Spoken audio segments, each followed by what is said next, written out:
7 years here in Maravilla, and I can say that I'm a Maravillian in true and true. It has been an amazing journey for my colleagues and I. We've gone through the years, bonding, learning, having fun, and learning. We've been successful in our journey. We've been successful in our journey, and the result is our JAMB result. And I'm very confident that when our O-level results come out, we'll be proud again. We will not have been able to make a success without the effort of our teachers. Our teachers are very dedicated. Can you please give them a round of applause?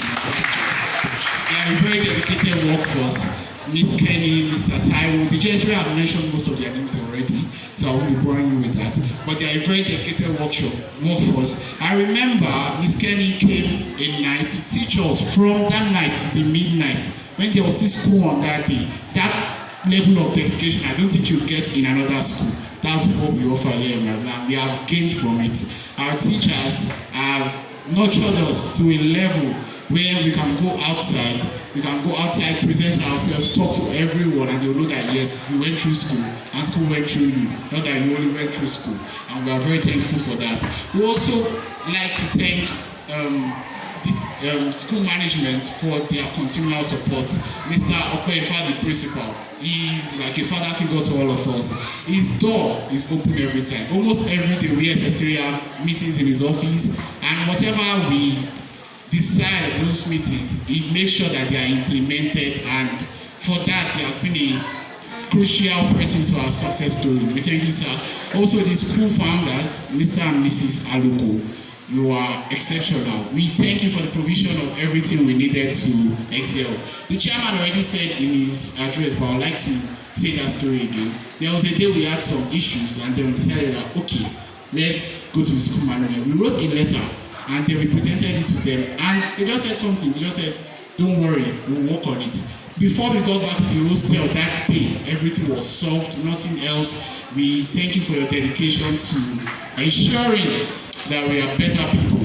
My colleagues and I are better people than we first came into Maravilla. We have grown in every aspect of life. If you saw me 7 years ago and you see me now, if I talk 7 years ago and I talk now, you know that yes, indeed, I've grown. And it's the same for my colleagues from when they first entered Maravilla and when they are going out now. We would also like to thank our parents. It's not easy to fork out fees, huge amounts of fees, as school fees for children. It's not easy in this economy. But they've done that consistently, and they've made sure we go to a good institution like this to make sure our future is better. I want to say a big thank you. And your effort in making our life better will never be forgotten. To the younger ones, I would like to leave a message. I'm sure all of you saw how we celebrated when our JAMB result came out and stuff. So wouldn't you want something like that? Would you? So I'll just say be diligent. Diligence maketh a man. Miss Kenny said it on assembly the other day. Hard work takes you to the top, but diligence keeps you there. Be diligent and be hardworking in your studies. Face your studies squarely. From SS1, the ones going to SS1, face your studies squarely. Most of what you do in SS1 is what you do in SS2, SS3. So if you miss the base, you've missed the whole thing. So face your studies squarely to the SS2, the present SS3 or the next SS3. Be diligent, be obedient, face your studies squarely, and remember the sky is just your starting point. The highest JAMB score for